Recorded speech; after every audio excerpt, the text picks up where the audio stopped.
Ok, alors, ce soir, donc, c'est sur ce chapitre 12. Est-ce que, Anda, vous l'avez lu?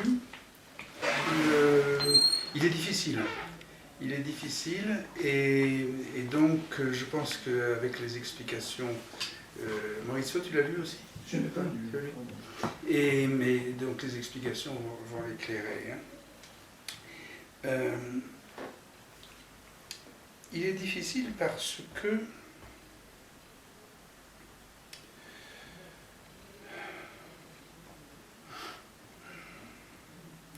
je remets un peu mes idées en place.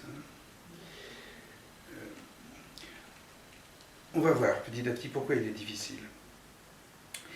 En fait, ce qui se passe, c'est qu'il décrit la rencontre de Asimov, qui est le modèle de l'aristotélicien ou de l'aristotélicisme, avec von Vogt, qui, lui, ou Biot, qui sert de modèle, ou qui fait le modèle du non-aristotélicisme, quelque chose de l'ordre de la sémantique générale. Et ce qui se passe, c'est que lorsque ces deux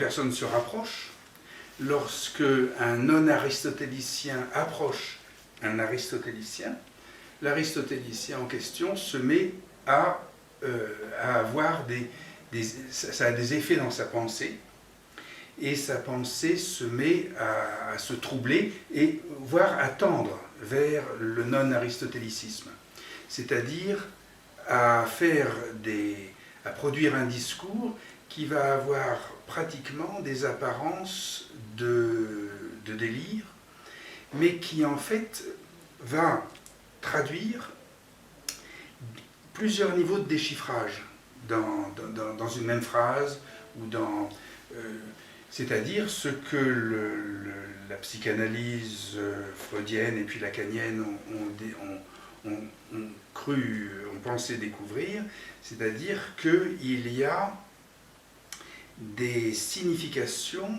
véhiculées par le langage qui n'apparaissent pas autrement que par une espèce de filtrage, et qui traduisent à ce moment-là, lorsque le filtrage est opportun, traduisent ce qu'on appelle l'inconscient, une production de l'inconscient. Dans La lettre volée, au départ de son séminaire et de sa carrière, Lacan suggère que précisément l'intelligence artificielle se détectera mieux ces phrases subliminales, si on peut dire, ou ces phrases codées dans le langage, le détectera mieux qu'un analyste, et finalement donc serait plus que les machines à penser, et ils les appellent comme ça à l'époque, pourront lire des messages codés, chiffrés, et même ignorés par celui qui les produit, ce qu'on appelle donc l'inconscient. Alors, c'est ce qui se passe lorsque Happy, Asimov, est approché par von Vogt, par Biot. Alors, comme ce sont des suppositions, on va laisser les noms de fiction, Happy et Biot, parce qu'en vérité, Asimov et von Vogt se sont rencontrés, mais je ne sais pas du tout si l'un produisait cet effet sur l'autre, évidemment, mais dans le roman, c'est comme ça.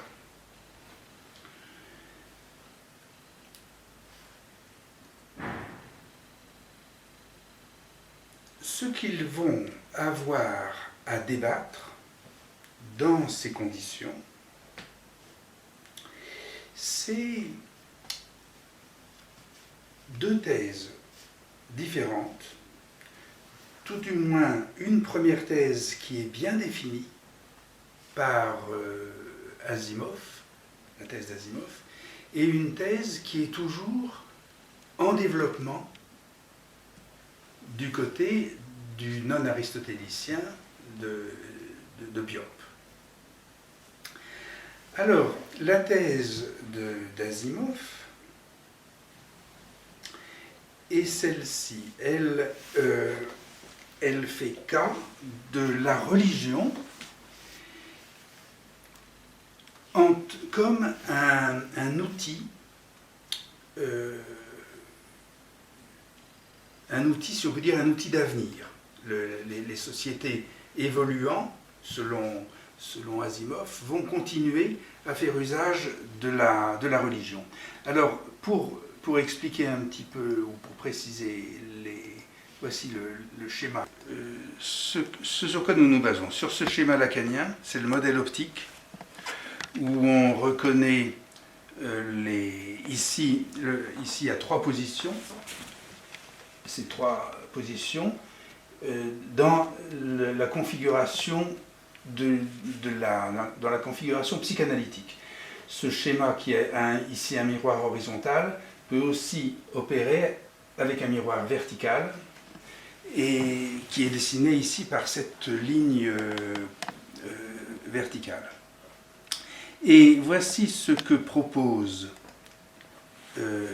Asimov, c'est de mettre la religion au principe de sa république ou de cette société, en sachant que placée dans la réalité, si on peut dire, face au miroir ici psychique, la religion procède par un secret. Donc elle garde secret ce qui est à sa source. C'est son principe, c'est son mécanisme. Hein. Et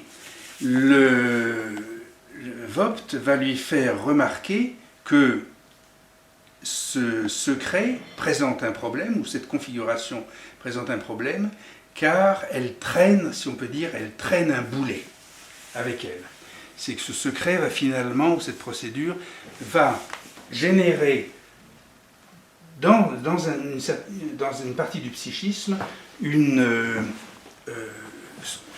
on va dire un boulet, et qui va entraîner des symptômes, va finalement avoir un grand nombre de désavantages. Et lui suggère Vogt, il lui dit à ce moment-là, il y a une autre solution, on peut mettre un placebo. Alors le placebo, je joue avec les mots, il est placé, et il est placé joliment, il est bien placé. Voici par exemple, ici, ce qui était ce boulet, ce qui était secret, finalement, cette chose qui est bien placée, en équilibre, comme ça, c'est joli, hein, c'est joli, mais seulement c'est une fiction, c'est quelque chose qui n'est pas à sa place, et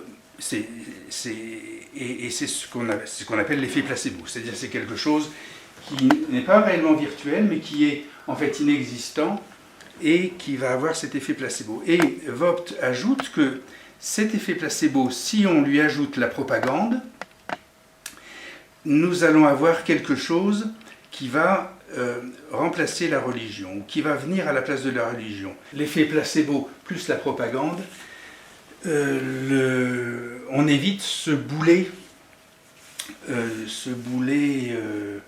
du symptôme religieux.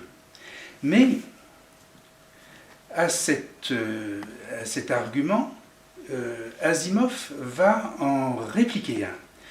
Il va faire remarquer que Campbell, que Stuart lui a demandé de déchiffrer l'alibi du placebo.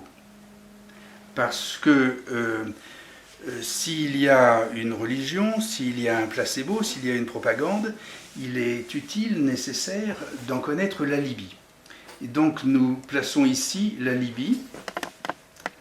C'est cette lettre I qu'on va placer ici, et qui est donc placée comme l'alibi du placebo. Et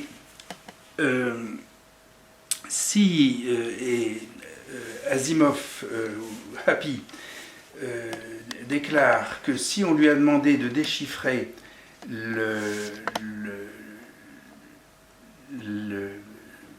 l'alibi du placebo, c'est parce que la religion, tout de même, l'emporte, si on peut dire. On va faire remporter la religion ici. Voilà, la religion domine malgré tout. On ne peut pas s'en délivrer. Alors, voici la manière dont Asimov et Happy et Biopt ont débattu.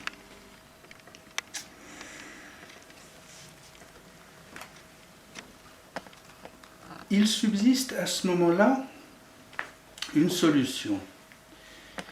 C'est que à quoi aboutit ce déchiffrage de l'alibi? Je le marque ici. Voilà. Cet alibi, en fait, le déchiffrage de l'alibi, en quoi ça consiste? Ça consiste à le mettre en face de l'idéal. N'est-ce pas? Cet idéal ici, c'est ce que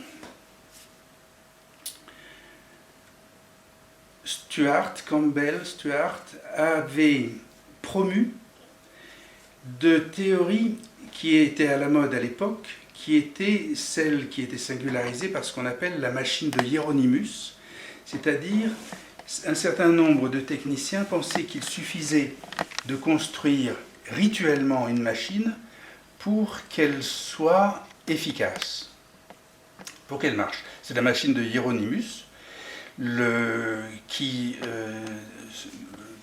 marchait à l'énergie d'orgone ou à l'énergie d'éloptique, c'est-à-dire l'éther, une énergie virtuelle. Et Stuart pensait que cette machine marchait très bien si on en faisait simplement les plans. Et ce que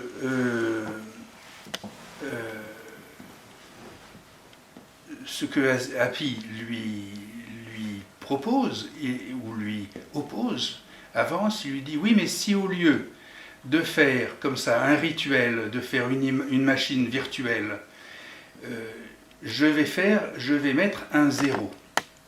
Je vais faire un schéma zéro. Et c'est ce qu'il va appeler le zéro schéma. Et le zéro schéma, c'est une allusion évidemment à Hiroshima. C'est-à-dire dans le chapitre précédent, c'est le motif pour lequel Happy prétend que en rasant à zéro une population, on obtient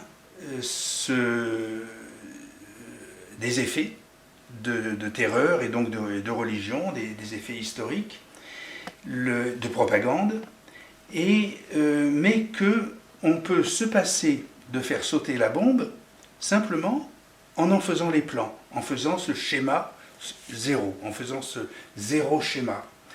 Et c'est ce qu'avait fait Campbell, l'éditeur que j'appelle Stuart, avait en effet, dans Astounding Science Fiction, Stuart avait publié dans un roman de science-fiction les plans de la bombe atomique en pensant que ce serait plutôt une solution, au lieu de la laisser secrète et de la faire exploser, ce serait une solution de la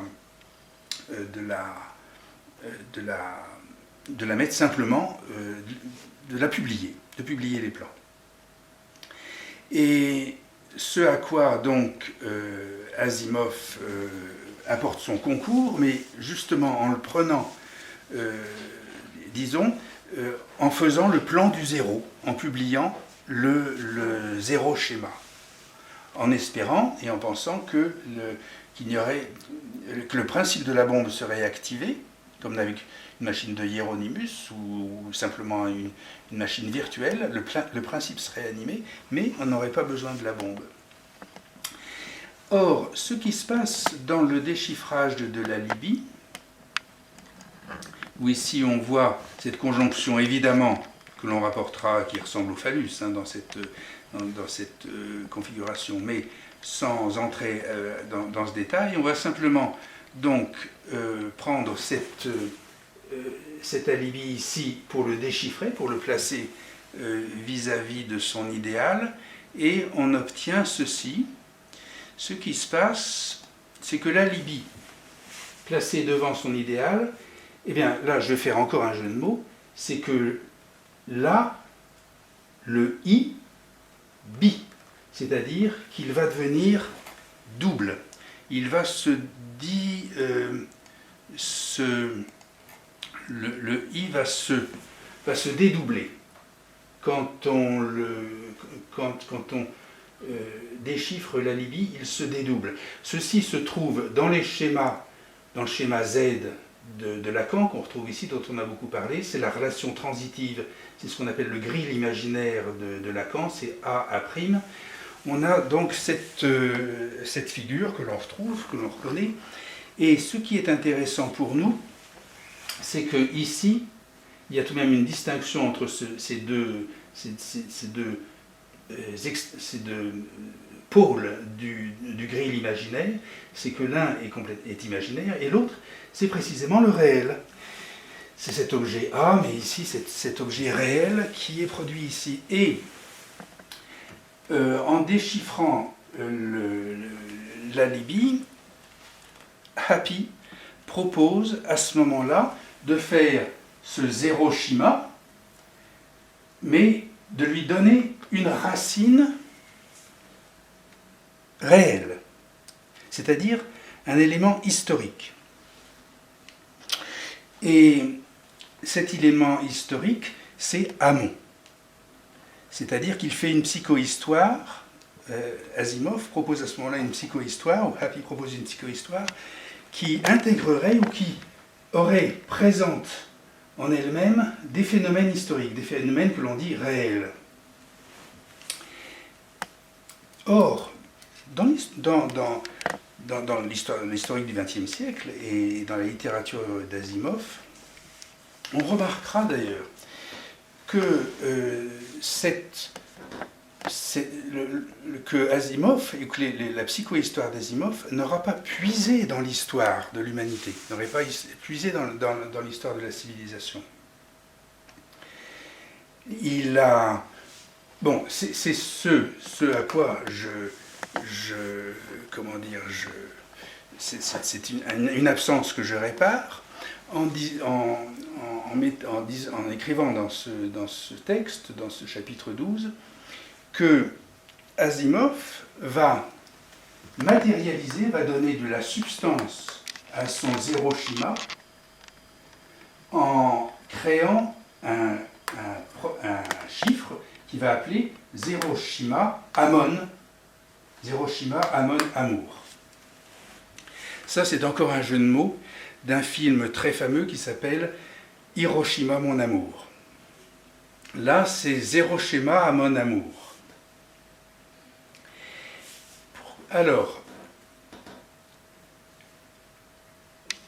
j'ai peut-être été vite, mais je suis arrivé là au bout. Est-ce qu'il y a une question là sur le... Est-ce que vous me suivez dans cette aventure? Hein? Oui. Alors, ce qui se passe, on va mesurer qu'est-ce que c'est que Hiroshima mon amour. Là, donc, cette conférence, ou ce commentaire que je vais faire aujourd'hui est vraiment très dense et compliqué, mais enfin, on va peut-être y arriver. Le film Hiroshima mon amour, le connaissez-vous? Mauricio, tu as vu? Oui, oui. Hein? C'est un film, en bref, donc c'est une brève rencontre de deux personnes, un japonais et une européenne, une française, dans la ville d'Hiroshima, quelque temps après l'explosion de la bombe, une dizaine d'années, je crois après, le film a été fait, quelque chose comme ça.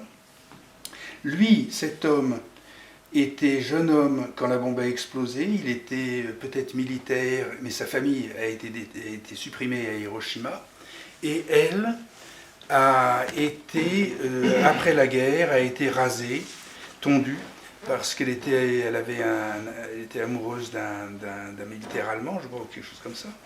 Et donc, ils se rencontrent et partagent leurs souvenirs.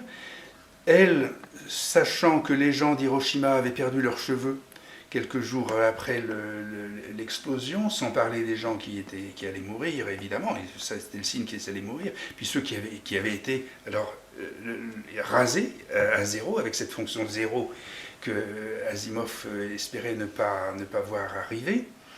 Et Et donc ces deux personnages se rencontrent et ils vont jouer sur un thème de mémoire, c'est-à-dire que la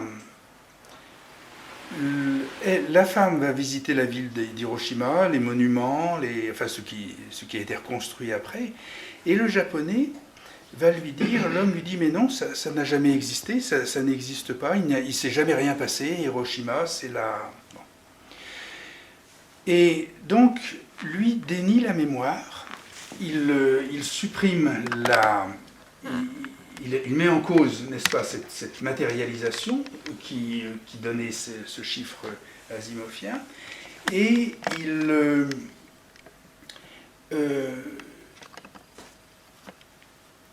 il fait ce déni de mémoire. Nous, ça nous intéresse beaucoup, et la raison pour laquelle j'ai mis Amon dans cette histoire de l'atome, c'est qu'il s'est passé à Amarna, une scène que l'on peut appeler primitive, si Hiroshima est une scène primitive, ou peut-être tout simplement une scène primitive dans le sens de Freud. Amarna est une ville qui a été rasée et à propos de laquelle il était interdit de parler. C'est-à-dire que on aurait très bien pu faire ce film en imaginant une juive après l'Holocauste, ou une survivante ou une palestinienne qui se trouve à Asyut, c'est-à-dire la ville qui est aujourd'hui à la place d'Hermopolis Magna, qui était en face des ruines de Tel El Amarna ou d'Akhetaton. Et cette dame rencontre un monsieur qui s'appelle il va s'appeler Amarna mon amour, et on va faire, au lieu de faire Hiroshima mon amour, on pourrait très bien faire Amarna mon amour avec le monsieur habitant d'Amarna ou d'Asyut qui dit mais il n'y a jamais rien eu à Amarna, rien ne s'est passé à Amarna.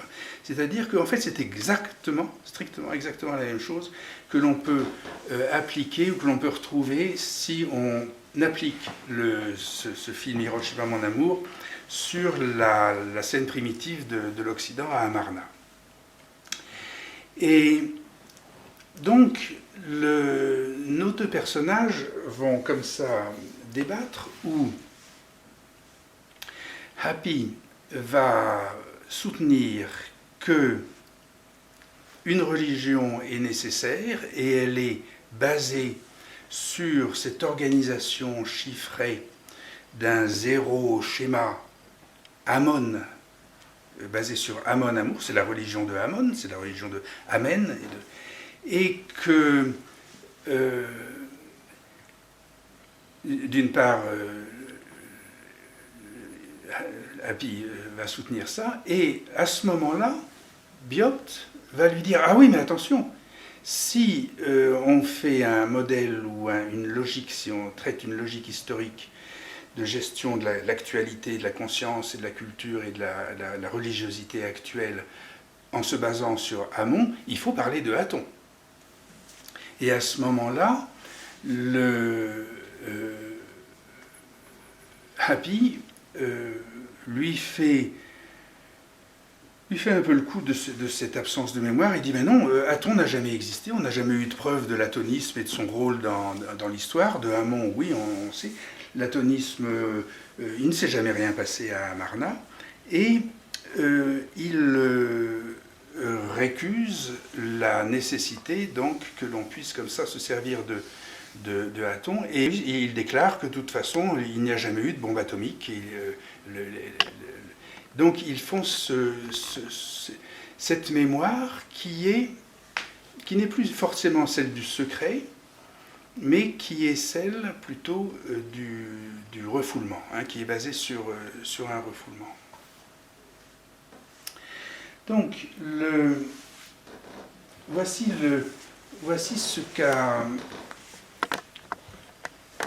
ce en quoi a consisté ce chapitre. Une partie de ce chapitre. Est-ce qu'il y a des questions, ou est-ce que ou est-ce que je continue? Hein, ça va?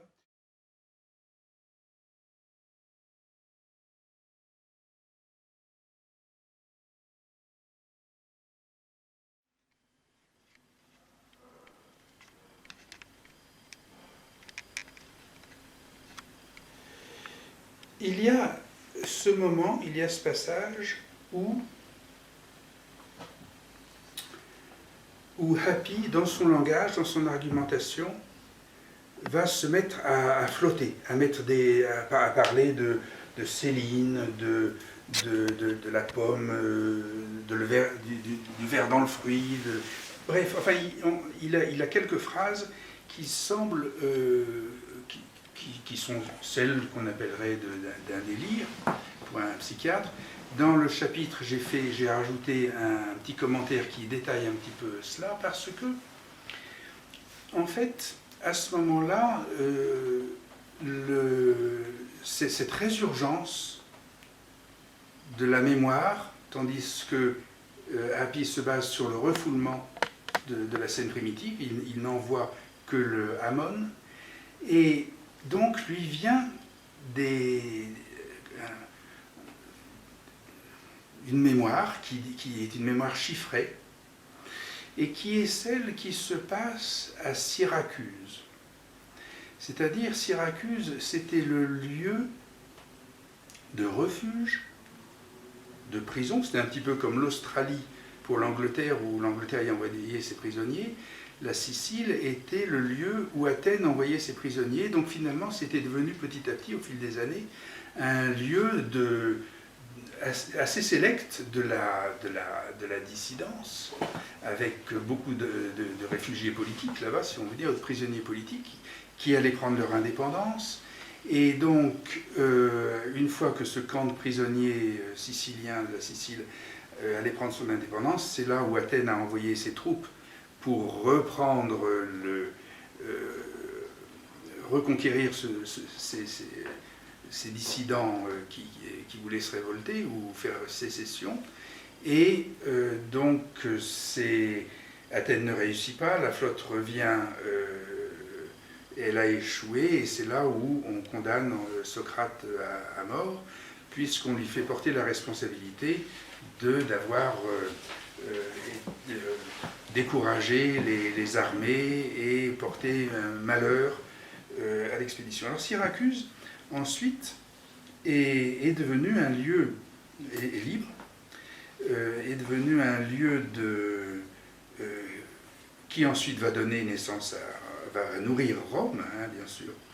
Mais au moment après Socrate, c'est Platon qui rend visite à Syracuse, et forcément, Syracuse devient chargé de ce qui est refoulé